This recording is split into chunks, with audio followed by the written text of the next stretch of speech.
What's up, everyone? Welcome to another edition of NBA Today. That's what we're going to start calling it.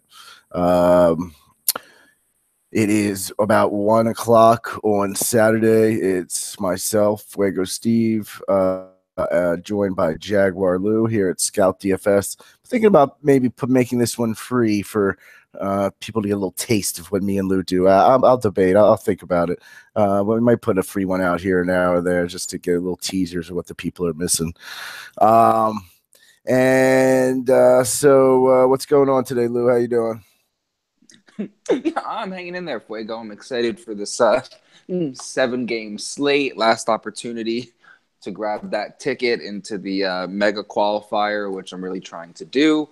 So it's a big day. I had some good picks last night. I'm going to take away my self-proclaimed king of the centers name because I didn't pick too many good centers last night.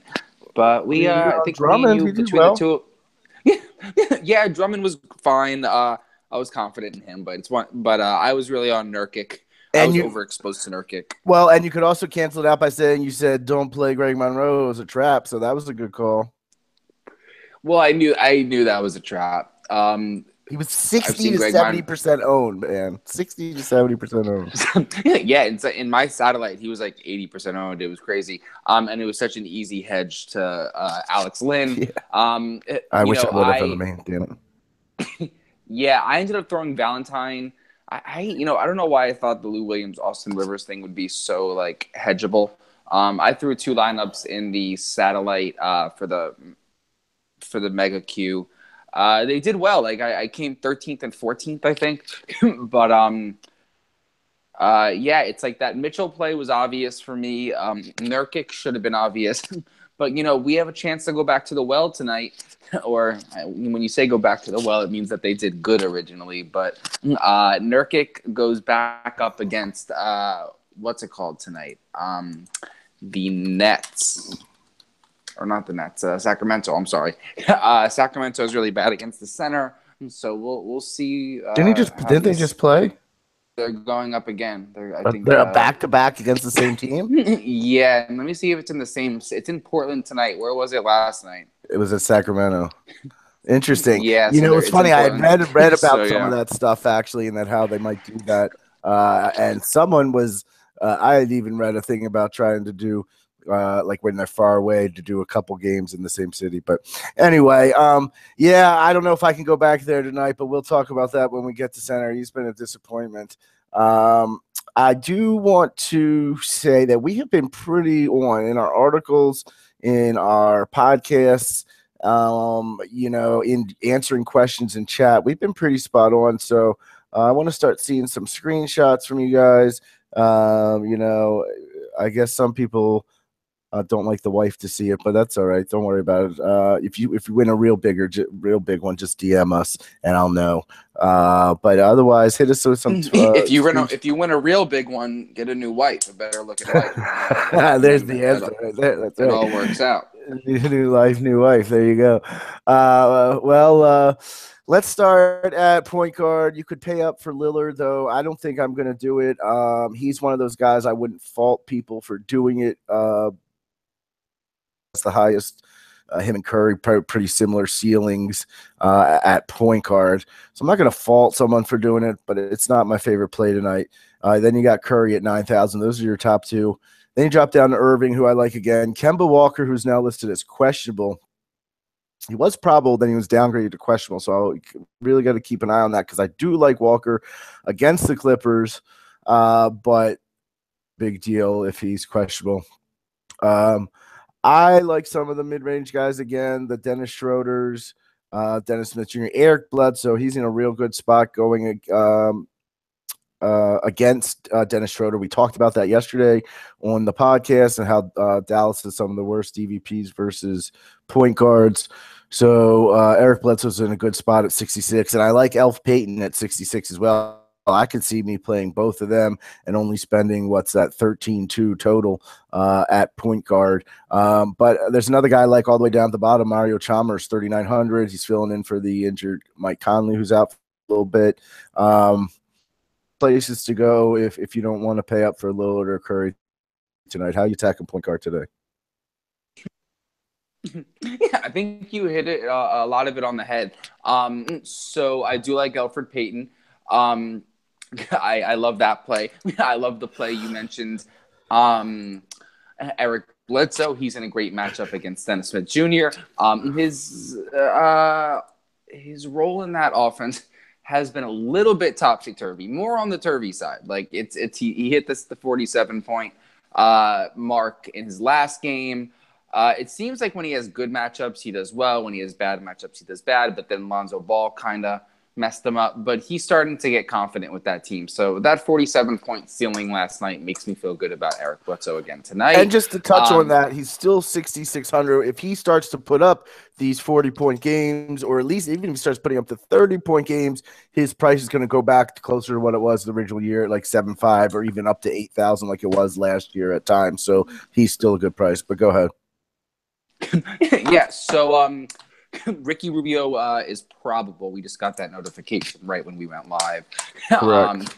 So that's something to note. With Mike Conley out, I'm going to mention to you guys that some might go to Chalmers, which I totally understand. But I've been one of the guys that's been riding that Tyreke Evans train.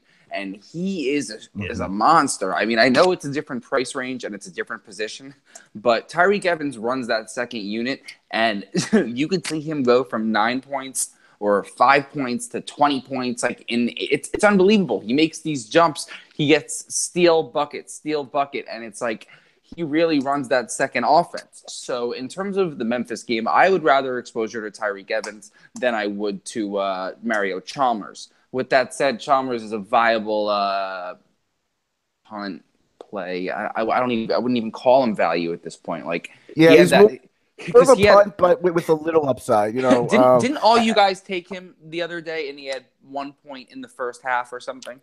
Yeah, he was like 60%, but he ended up with 20. And to be honest with you, at 3,600, the 20 will do fine. You know, he was in some winning lineups, you know, because of that value savings, which is the same thing tonight. If he gets 20 points, that's 5x. What you're really looking for that is 6x. You could get me 24 to 7x 28. Like he got 27 the other day. So he's had 27. He's had 31 this year. He's had 28. Those are the games that I'm looking for with Chalmers at that price, which is why I call him a punt with a little upside. But if he's going to get 30 minutes again, you know, I think he's going to get more than 20 fan points if he gets 30 minutes ago. I'm going to have to respectfully disagree, only because there's one factor you got to put in there. Chris Paul. He's still 38. How much? What was I going to say? I was going to say, I know Mario Chalmers is what? Would you say 3,800? Paul played 39 minutes. So Mario Chalmers is 3,900. So I get the 20-point thing. So yeah, if he's on the floor, sure. For value, if you really want to go down. But I don't see a bunch of places where I want to pay up tonight. I guess you could pay up for Harden, like contrarian-wise, and there's all those Golden State guys. But personally, there's so many nice point guard plays tonight. Are you going to go down to Chalmers? Like if you're spending money, FuegoSteve, you have a $500 qualifier. Are you going down to Chalmers for value? I'm going to say possibly. That's going to be my short answer. Like we said, it's 1 o'clock. I tinker very late into the day, you know.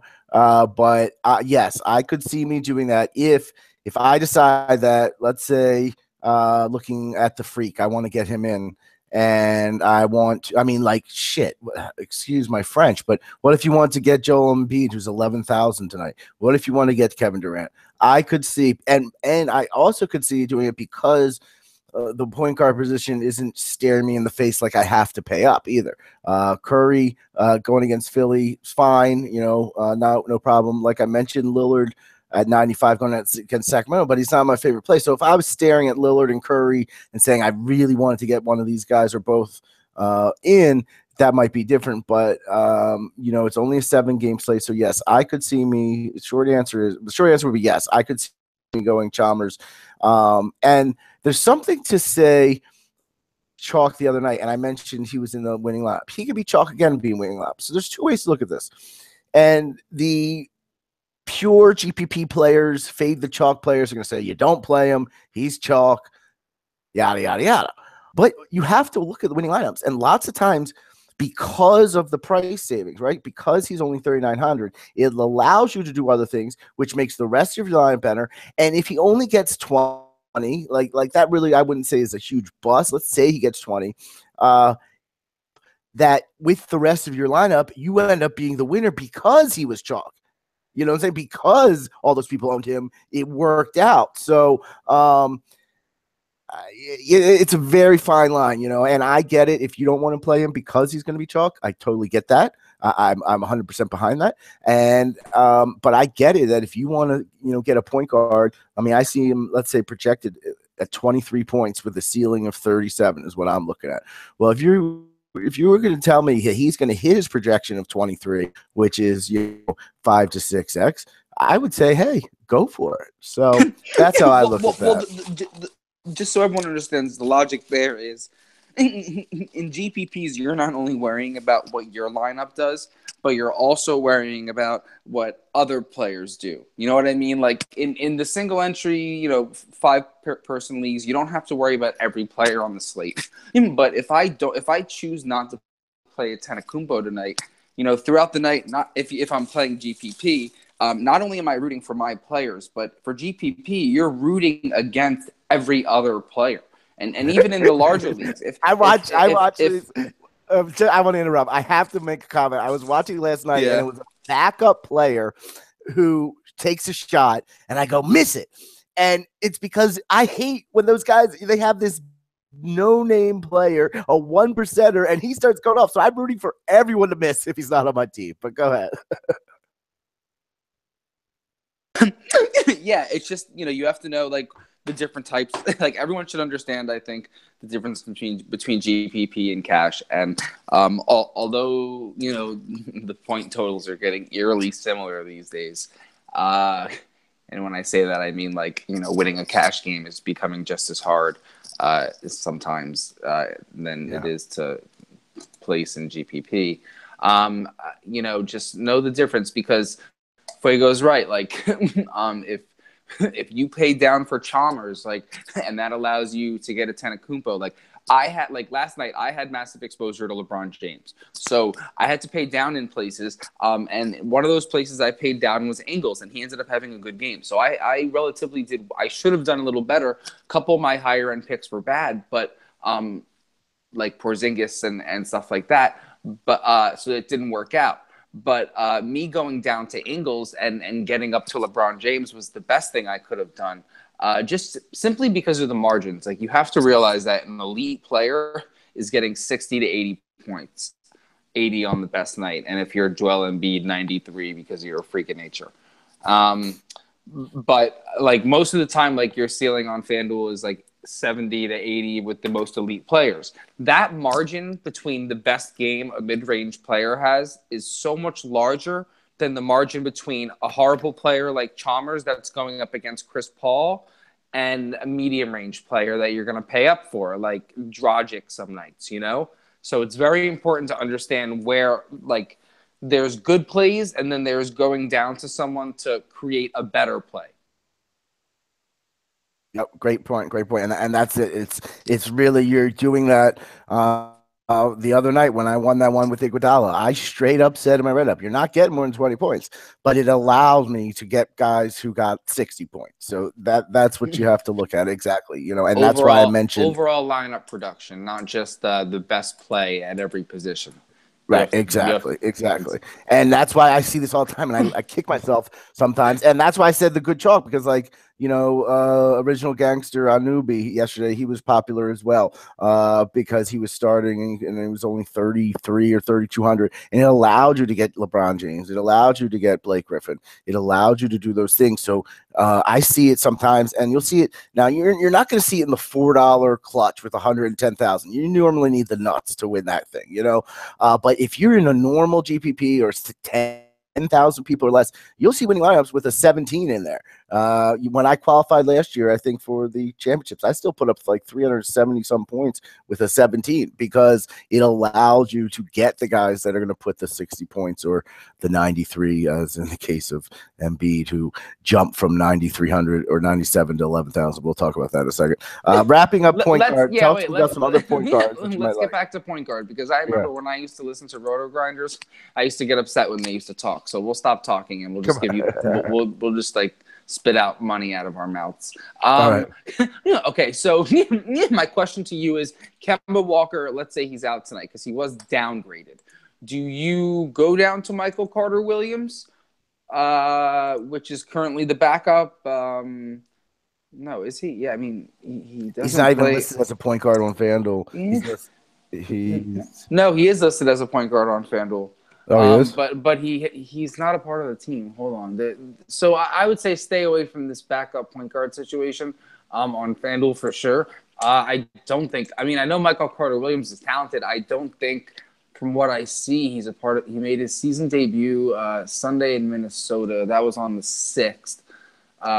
So he made his season debut on the 6th. Are you sure he's even listed in the player pool? Yeah, I see him right here. Okay. He hasn't gotten 2 minutes in. He hasn't gotten any minutes in his last 2 games.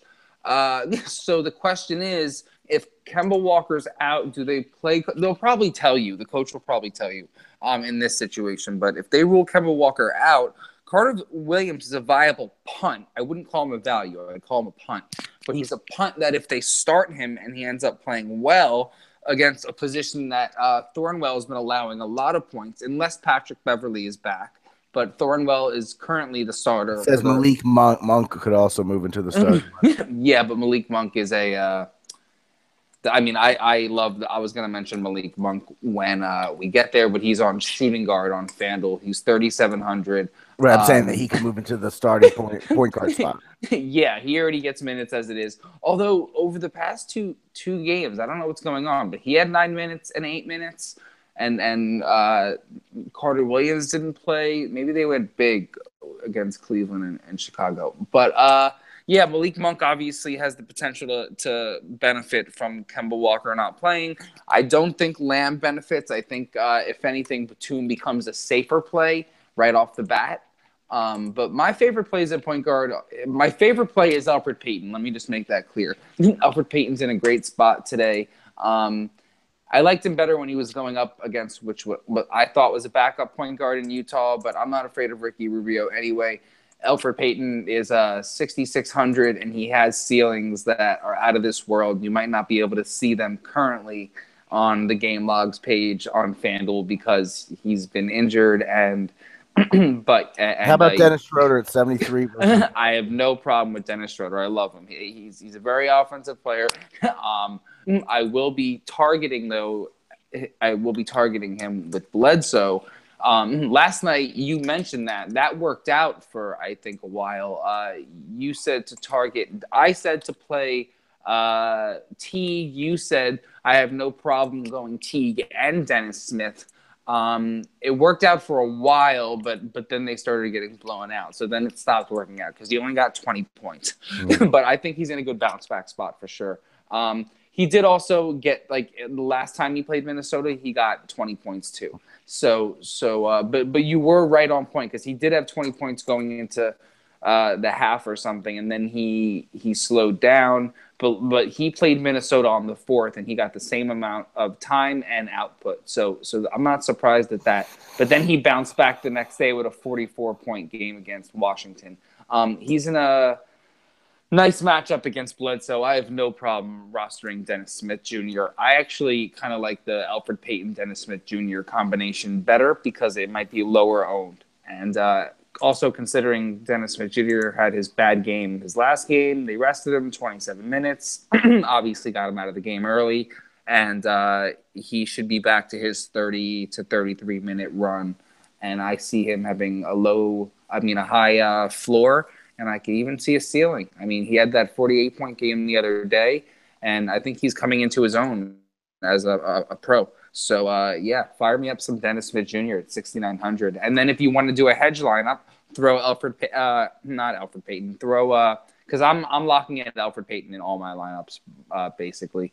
But throw Eric Bledsoe in and take Dennis Smith Jr. out if you want to hedge it out, because one of them should do good or should do well. And I think personally, I like Dennis Smith Jr.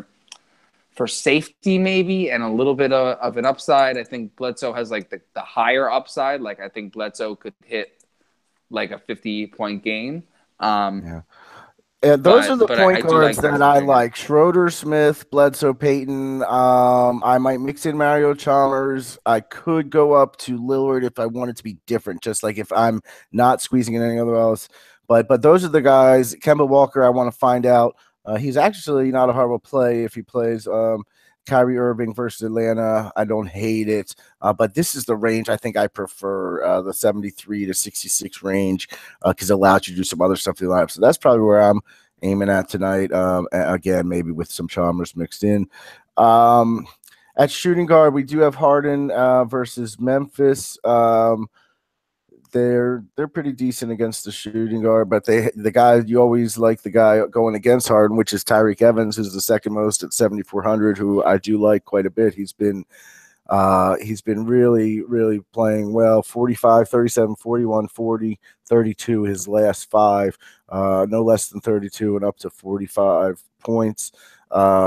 He has over 20 actual points in before last game. He had it in 6 straight. So Tyreke Evans, he's been playing well. You got McCollum. I just haven't been playing McCollum a lot recently. He hasn't been getting those 40-point games. He's got 3 40 points on the season, I should say. The minutes are still there, the shots, all that stuff. I just have not found myself clicking on McCollum that often. It's usually because you got guys like Chris Middleton that's $100 less, and who's been, I think I wrote up today, he's been Robin to the Freaks, Batman. Chris Middleton's just that he put up his third 50-point game over the past 7 the other night. 40 minutes, 38 minutes, 38 minutes, 38 minutes, 41 minutes. I mean, these minutes are outrageous for Chris Middleton right now. Talking about some high-end guys that you may or may not play today, Lou. I was looking at Lou Williams. I'll call you Lou Will. All right. I got a Jaguar play of the day. Jaguar play of the day. If we had like radio equipment, that'd be pretty cool. We'll get it on recording that. Well, for now we could just do it ourselves. That's what I just said. Like, and then there'll be a roar. It'll be a roar at the end. Jaguar play of the day. yeah. And you have like some jungle noises in the background. That's the eventual goal. So, you guys know I'm a DVP guy.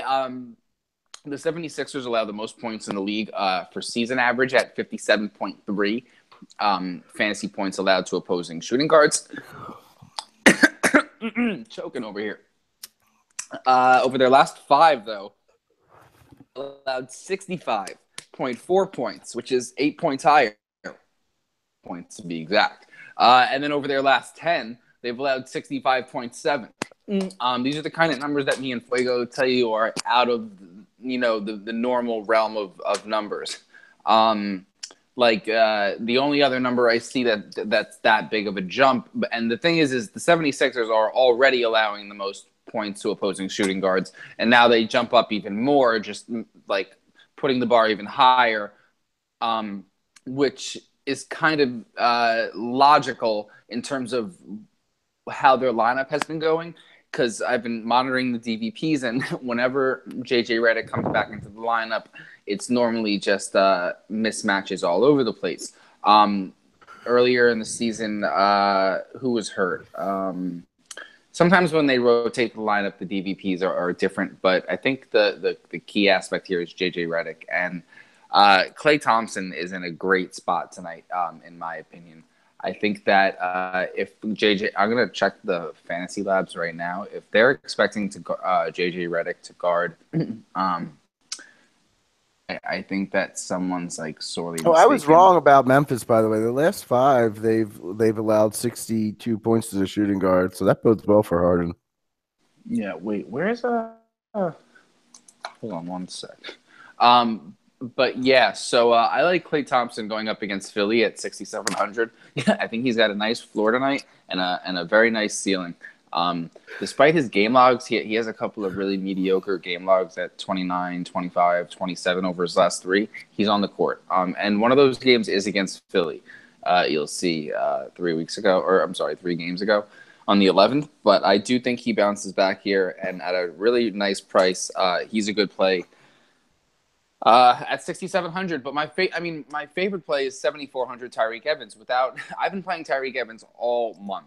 He's been killing it, and I don't know why people aren't more on him. Like, look at this. His game logs are 45, 37, 41, 40, 32, and then he goes down to 27, 42, 35, 30. This is a bench player. I mean, this is a six-man. All these minutes aren't consistent. I mean, they're relatively around 30 minutes, but he's producing since he's been back. He's a very talented player, and with Mike Conley out, his usage is through the roof. So pay up for him. I mean, you're not even paying up. You're paying 7,400 on a night where the shooting guard to pay up for would be James Harden.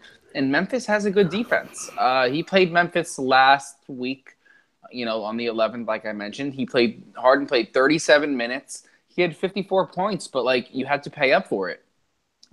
6 games, 11-8, 54 points is not hitting value. So I don't think he has that 80-point game in him tonight. And I think that Tyreek Evans is a better play. And there's other places you can go. Lou Williams is in a good matchup. Klay Thompson, I mentioned. I love Nick Batum as a safe play. Donovan Mitchell, I guess not so much with Rubio back, but no, maybe. I'd go back to him. I mean, he's been playing well with Rubio in there, so I don't see. Yeah, no, I have no problem with that. He's a good player as it is, and Rubio's a distributor. What's his name? The backup point guard ended up having a good game for them. Who never has a good game? No, not Hood. Oh, Nito. Yeah. No, they all had good games. Oh, the point guard. Yeah. Sorry, Nito had a good game. But yeah, so I wouldn't go much lower than that. Like Smart, I guess I'm fine with for GPP. I like Smart for GPP. I do. I don't mind Lamb. I don't mind Lamb. Lamb had 28 points in 23 minutes. I have some value plays at small forward, which allow my lineups to be a little more flexible. And considering I like Alfred Payton and Dennis Smith, and I do like Klay Thompson. And I'm gonna lock in Tyreek Evans. I'm gonna pay up. I'm gonna pay up for Tyreek Evans because I do think he's the safest play of the night, despite him coming off the bench, which is very funny. But it's not funny. As much as I played Harden, or as much as I recommended him the past two, I may recommend him, but I don't think I'm going to pay up for Harden tonight. Yeah, I don't think I'm going to. There's other good plays here, like you mentioned. You could pay up for Evans and Middleton, Evans and Williams, Thompson and Mitchell, Thompson and Batum. There's all kinds of different combinations you could go in here. I mentioned Rodney Hood did well. Not Shelvin Mack. What's the shooting guard that we were talking about from Charlotte? Malik Monk. I'm sorry. Yeah, maybe if he starts, maybe. But I don't even think you need to go down that far. I think Smart, Redick, Rivers. The thing is somebody has to run the point here. So the Kemba Walker news is bigger than I think we're making it out to be. If he's out, they're going. Whoever runs the point in that game is going up against one of the worst defending point guards in the league. I don't know if that means just play Batum, but if you can get this shooting guard position and Monk is running the point all game, I think you could see massive ceiling out of him at 3,700 at low ownership. You got to monitor that Charlotte game for sure. And you made a good point about Jeremy Lamb at 4,600. Even since Batum's back, he's put up 28 and 24, and he put up 23 and 24. So the last 4 games, he's got 23 to 28 points at that price of 4.6 is a good spot. Moving over to small forward, we have the freak, the alphabet, whatever you want to call him. If you can't pronounce Antetokounmpo, which I can, woohoo. At 12-1, pretty expensive for him tonight. I don't know if I'm going to pull that trigger or not just yet. I feel like I'm not. He has he's not putting up those 60-point games. He is putting up those 50s, but at 12, I mean, is 50 enough? At 12-1, I'm not sure it is. Then you got Durant at 10-3. Then it drops down to Barnes, who I mentioned yesterday. And, of course, he had his worst game out of the last 5, but he could bounce back. But I don't love him either. But I do like Covington at 6-7. I like Jaylen Brown again at 6-4. Evan Fournier at 6-3. Tyrese Prince at 6. These are some of the guys I'm initially looking at. Could go down to Ingles again at 5-5. Ariza 5-5. These are some of the guys I'm looking out at right now, as opposed to Durant or Antetokounmpo. What's your take on small forward looking like? Well, let me start with my value play of the day. If Kemba Walker's out, I think everybody has to fire up, or in my opinion, I'm firing up Michael Kidd-Gilchrist at 5,200. He showed that big ceiling 2 games ago. He hit 41 points. And I think that on a night that we're discussing, we don't know what point guard they have, or if they're running more Lamb or Monk. I think maybe Kidd-Gilchrist could be the one that benefits from all this. He's seen consistent minutes now, 27, 31, and 27 since he's been back. So I'm sure that will be lifted back to the 31 or the 30-minute mark tonight. EP matchup. Really quick, let me just get this up here because the Clippers, I got to make sure that Beverly's not starting, but the Clippers are allowing 56.4 points to opposing small forwards over the last 5 games, which is far and beyond the well, there's one team near them which has 55, which is the Portland Trailblazers, but those are the only 2 teams that are even close to that range. So the Clippers have been allowing a lot of points to opposing small forwards, and that's if Beverly's out of the lineup. If he's in, this changes. But Kidd-Gilchrist did show his upside, and at 5,200 in a game without Kemba Walker, I think Kidd-Gilchrist could be a great value play if all that works out. Yeah, I don't mind. Yeah, I'm looking for a Beverly update. I thought I saw one earlier, but I don't. He didn't play yesterday. Okay. Yeah, I don't mind. I don't mind Jonathan Simmons at 4-6. To be honest with you, again, he's put up 20 in the last 4 or 5. But back up to that mid range. I'm going to touch on Covington in a second. I think he's the guy who kind of gets lost in the shuffle a little this year with Embiid and Simmons. He only put up 21 last game, but he put up 54 the day before that, 21 the time before that, then 40. So I wonder if he, I'm only joking around when I say it's an odd and even game, but hey, he could bounce back tonight with closer to that 40 points going up against Golden State. I think that's doable. We mentioned the other day we liked him, and he ended up scoring 40-some. Fournier still same price. He's in that 6-3 range. Our guys, I definitely am targeting. Let me take a look here 1 second. Yeah. Any other? Would you go back to Dylan or not go back to? I don't know if you played him. I've played him a few times. Dylan Brooks at 4-6, and then you got the real cheapo guys like the Wesley Johnson, Andre Iguodala, Chandler Parsons, those scrubs down there. You gonna stay up in that mid range, or there's Kidd-Gilchrist the lowest you're gonna go there? Yeah, Kidd-Gilchrist is the lowest I'm gonna go.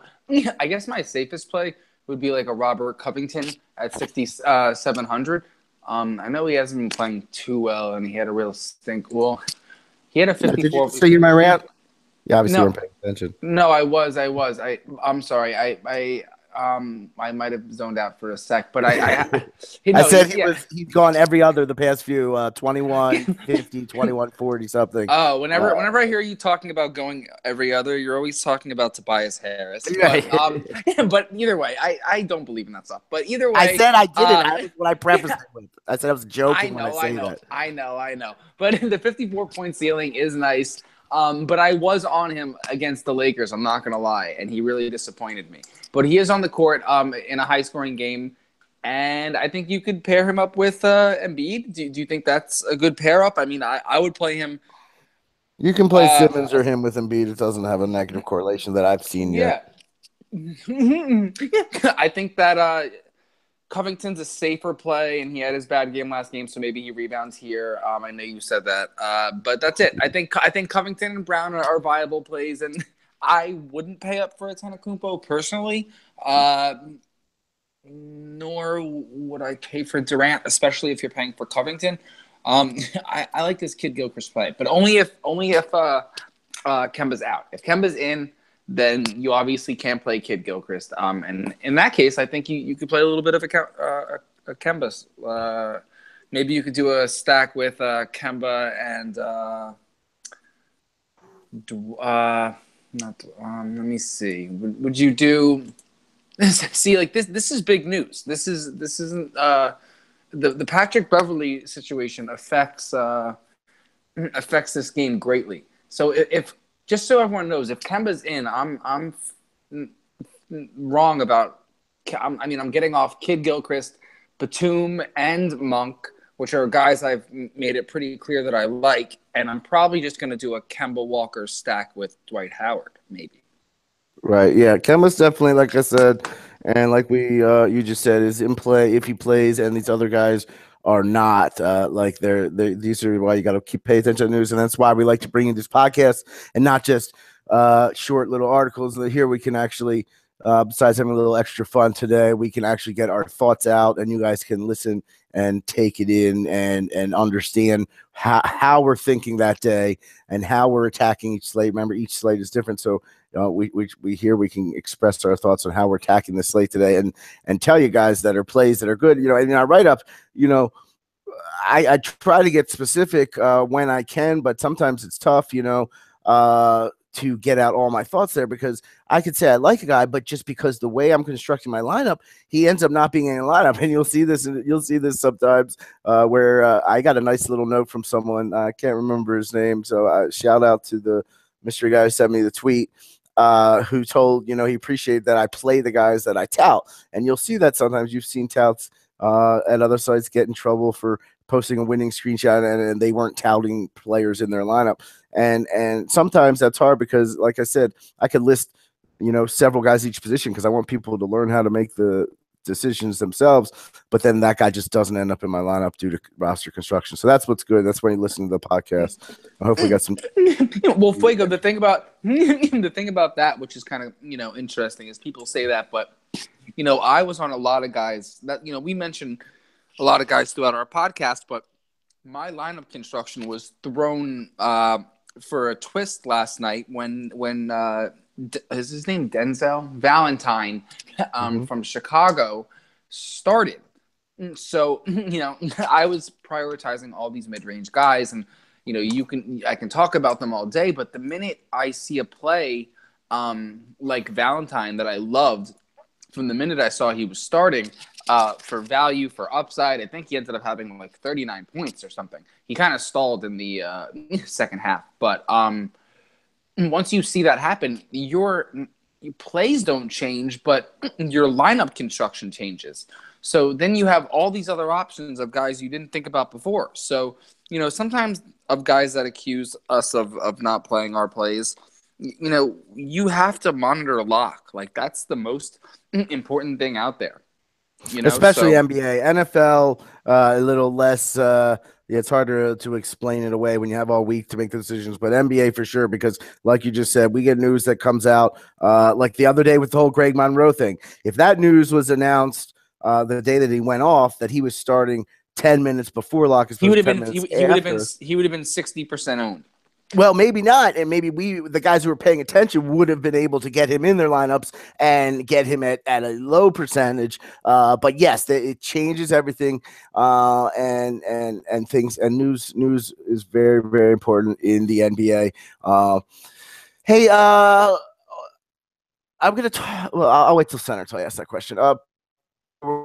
Ben Simmons is finally up over 10-2. I kept saying all year I'm going to play him as long as he's under 8. Then I said I'm going to play him as long as he's under 9. Now he's up to 10-2. But, he's there for a reason. I don't think I'm paying 10-2 for him tonight. Blake Griffin is the guy I like at 8-6. I will probably pay up for him going up against the Hornets. I don't think there's anyone in the Hornets that could stop him. Draymond Green 7-9. Not sure yet. Aaron Gordon, don't mind for the ceiling there. Then Derek Favors all the way up to 6,500, but there's not much to pay up for here. Then it really drops off to 5,500 and 4,000. I mean, we might be playing. I'll mention some of these $4,000 guys now that might have to squeeze into my lineup. Marvin Williams, Frank Kaminsky, Dario Saric, who I really like at 46. He hasn't been putting. He's not going to get the 40-point games like he did last year, but he's going to get you that 25 at 4-6. Marcus Morris, I played the other night. I don't mind. For Boston, I might be hitting some of these lower-end guys, or maybe a mid-range like a John Henson, mixed with like Blake Griffin is probably the way I'm attacking it right now. Maybe Aaron Gordon and Griffin paired together. How are you feeling about power forward? And talk for a second. I'll be right back. Yeah, so the power forward position is weird for me tonight. I'm kind of hoping Aaron Gordon has like one of those games that we all know he's capable of having. When he gets in the zone, he really goes off. The most recent one was 40 points against Boston on the 5th. I think I was watching that game. Fuego, you back? Yeah, I'm back. I'm just talking about Aaron Gordon right now, how occasionally in the right matchup he gets very confident and he gets to be the featured player in the offense. The most two recent ones were 40 and 42, but then he hit that 60-point day, 59.8 against Brooklyn. So he has these games where he goes off and he's been kind of, been lulling me to sleep lately with 25, 23, 23. And these are matchups he could be doing well in. I just think that Aaron Gordon could be a sneaky play against a Utah team that's having big man problems right now. They're moving power forwards to center, forwards to power forwards. Like, they don't really know what's going on right now without Rudy Gobert. A diverse guy in terms of being able to take the three and also drive it and really dunk on almost anybody. It doesn't matter how big you are. I've seen Aaron Gordon have some amazing dunks on some guys. So I do think that with those two versatile parts of his game, I think that Aaron Gordon could become a very good play tonight at 7,100. So that's someone that I'm going to be considering for upside. For safety, I think the Ben Simmons, Draymond Green thing is pretty safe. Ben Simmons, the most safe. I have no problem with Blake Griffin. I think you have to pay up tonight. Once you get down to Favors, after Favors, I don't really. I mean, I guess you could take a chance if you really want to go crazy, and you want to have the call of the night. Let me see how many minutes he's been getting. No. I mean, JaMychal Green's in a good matchup. And I know on a normal night, if he was healthy, I would take him against Ryan Anderson. But he's only had one game this season. He played 17 minutes. Don't blow the cigarette into the mic. Yeah, sorry. You're good. I do the same thing. And I realize it when I do it, like right after I do it. He only had one game, 17 minutes, 9 points. Michael Green would be such a GPP play, and I would never play him, but he does have a matchup that if it wasn't his second game of the season, I would play him. But I mean, I think Sarik's in play at 4-6, and I mentioned Kaminsky, Williams. That's a tough call to make. And I mentioned Marcus Morris. Those are the guys that I would consider in that 4-6, 4-3, 7 range. I'm not going back to Zach Randolph tonight versus Portland. No John Collins for me. Tatum maybe at 5-4. I could get behind. He's been playing pretty well. Well, I take that back. His last 5 game logs, he's only hit 1 game over 30, so I take that back. But John Henson, he's got a good matchup against Dallas at 5-5. He's the guy that nobody usually owns. He's put up 26, 37, 16, 39. So he's got 2 37-point games in his past 4. So I could get behind that. Yeah, I really like Griffin. I don't mind Gordon. Derek Favors on the other side against Gordon. So I could see paying up for two high end power forwards, only paying for one and then paying one for one of those lower guys there. Jumping over to center, not as deep as other nights, only 7 games. And I think, this is what I was going to ask you, Lou. Do you think FanDuel, and I don't know why this popped into my head, but do you think FanDuel should add a second center spot since they have 2? You play 2 at point guard, every other position. You should play 2 at center because I feel like most nights, maybe not tonight, but most nights, center's so deep. And when we talked about last night, like 3 of your favorite plays were at center. Do you think they should add another center spot? No, if anything, I would call it a utility spot, like an extra utility spot. But Okay. I think personally, finding 2 centers on most nights would be very tough. And then that also comes into play. Like centers are the highest percentage of fouls, obviously, because I mean, I don't have to explain that. They foul the most because they're the most physical position, and they're constantly dealing with point guards that are driving and whatever. So then you would have to deal with 2 players. They are more likely to foul out than any of your other players, which would make everyone like bitter about a lot of lineups. So I don't think it would be a good move for. I don't think. Yep. Yeah, I do think a utility spot would be kind of nice. But I like that FanDuel keeps it simple. I construct these DraftKings lineups, and it's very complicated. DraftKings makes it very difficult with all their different eligibility. Different eligibilities, different spots. Yeah, for sure. Well, let's talk about some of the centers. Embiid, who I guess the algorithms accounted for the 93 points because he jumped to 11,000. But he goes up against the Warriors, who we know we always like to target against centers. So it's be interesting to see if you can squeeze him in there. But then we dropped down. It was funny. The 3 centers we both recommended the other night, I think combined for like 216 points between the 3 of them because we mentioned Gasol and we mentioned Dedmon, who I out on tonight. I like them on the other side. I like Horford going against Dedmon for Atlanta tonight. I like Horford at 73. I like Clint Capella again. I've been riding Capella at 7-1. Talk to me about some centers. You got Vuk going up against the Gobert-less Utah Jazz at 7-8. Talked about some, and I'm not going back to Nurkic, even though it sounds like you may against Sacramento. I may go back to Nurkic. Yeah. He did have the best matchup of the night, and he got into foul trouble. He didn't really even play that well when he came back, but foul trouble will do that to you. So I'm going to make the center position pretty simple tonight. I think that with Mike Conley out, Marc Gasol's the safest play. You're obviously paying up for him, 8,300. I would not go to Clint Capella. I do think that Vucevic is a safe play as well. If you want to drop down that $500 savings, I think you could see similar floors. I think Marc Gasol has the ceiling capabilities right now. I have no problem with Dwight Howard. I don't love the matchup against DeAndre, but they do need a little more offense considering Kemba might be out. If Kemba's in, I don't think Dwight Howard is somewhere I would go. Now, a little bit further down, wait, who was I had one more play that I had to mention. It was one sec. It was my value play. I have no value plays at center today. Oh, no. So this is what it was. It was basically just Marc Gasol's the safest play. If you can afford it, go there. He'll have the ceiling. He'll have the floor. I would go back to Nurkic. I do. Sacramento's been allowing a ton of points. That night that I picked Dedmon, he was going up against Sacramento. So I don't know. Maybe they shifted their lineup around last night, so I have to check that out. But for now, his last 5 game logs are just atrocious for that price. I know, but like the price is because it's such a good matchup. But I might fade that towards the end of the night. I think that my safest plays are for sure Vucevic and for sure Marcus Gasol. I think Marcus Gasol should be, in terms of a lock, Marcus Gasol is the most lock of a player, not even just a center, on tonight's slate.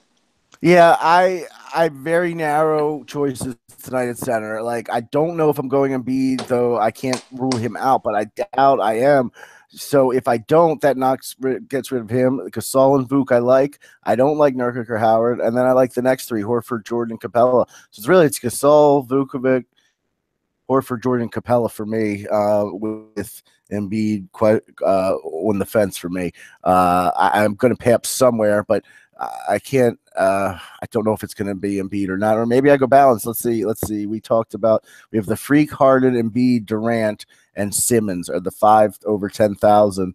I think this is what I think. Look, I think we could debate this, but the way Embiid's playing right now, I think at the end of the night, we're going to be saying, how did we not recommend to everybody that they had to have Embiid? Well, then recommend it right now. You have to have Embiid. I mean, he had 93 points the other night. Like, think about it. Like, you're considering paying down. Like, look, on FanDuel, I'm paying for Marcus Gasol. But with that said, and I'm doing a DraftKings lineup, and I'm trying to get Embiid and Marcus Gasol in here because I can. Well, he's more reasonable at DraftKings. He's only 10 on DraftKings, so Yeah. that's a more reasonable price. Like, he's less than Antetokounmpo and Harden by over 1,000 on DraftKings. So I do like that, definitely, for sure, as a better player on DraftKings. But I could see it, because you figure, and wasn't he 55 to get 5x? He can do that easily. Or should I say easily, he certainly can get 55, which would be 5x if he's getting these 30. So 3 of the last 4 games on over 30 minutes. Let me just those say minutes that again. That's what I want. Yeah, that's the problem. If he gets the minutes, but let me just say that the matchup does not worry me in the slightest. If that means anything to anybody, if he gets the minutes, which he has been. But that's even more of a reason. That's even more of a reason to get you scared. Because are you afraid of a blowout that Golden State's going to blow them out? I'm not afraid of that. I just get I see any opportunity for them to sit him, they're going to sit him. You know what I mean? Like the slightest limp, the slightest anything. Like, he's the future, and they're treating him like the King Sheba. So they're not going to take any risks with him, and that's the risk. That's the risk you're taking. But that's right now, that risk has been as minimal as it can be since the beginning of the season. And it's the clear highest over under on the board at 232. Team projected points of 112.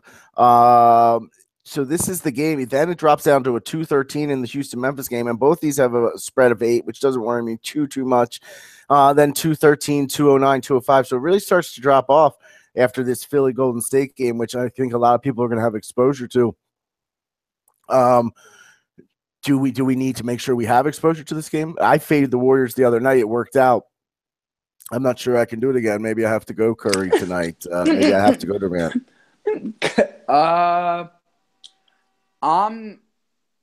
As of now on DraftKings, I'm getting Embiid in for sure. I don't know yet about any of the other players. All right, I'll go as far as to say I'm locking in Thompson and Embiid from that game right now in all of my main big dollar lineups. So as of now, those are locks. So it's up to you if you want to find value elsewhere and then try to get the late night nuts and put Curry in there, and then on the flip side you could have Covington, and you could even throw Ben Simmons, and that's the problem. There's too many guys that can score. Does that mean that they all even each other out, or does that mean they all just go crazy for a 150-point game? So I don't know.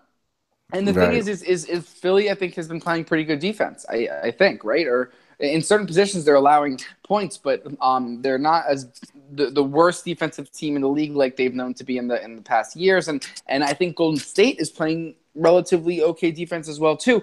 Also, you have to remember Golden State had their lowest output of the season last game, right? Yeah, great fade for me. Worked out. Yeah, 80, so 86 points. So they might want to come back. Keep in mind there is a Golden State Philly game that you can look back at game log just 7 days ago on the 11th. So if it means anything to you, Embiid played Golden State. He was on a minutes restriction that game before he went off for 57 and 90. worst game of the year, 22 points. 24 on DraftKings, 22 on FanDuel. So yeah, I don't know. It's a tough. I think that game log might have people fading. You know. Yeah, interesting. Yeah, he is a beast. There's no doubt about it. And like I said, I definitely like that price better on DK than FanDuel. I've been liking a lot of prices on DK recently. I might have to put some money in over on DK and play a little, but just roster construction in general tends to be easier on FanDuel, even whatever the pricing is. And I tend to do better. So it sounds like most nights we think center's pretty deep. We do not think it's as deep tonight. Horford, Gasol are my plays, Capella. Could go Vuk, and Embiid, definitely on DK. We like maybe DeAndre Jordan.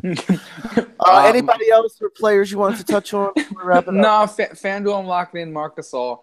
That's it. And yeah, I think it's just a safe play. Lock him in. Yeah, and DraftKings is nice too. You just touch on that real quick.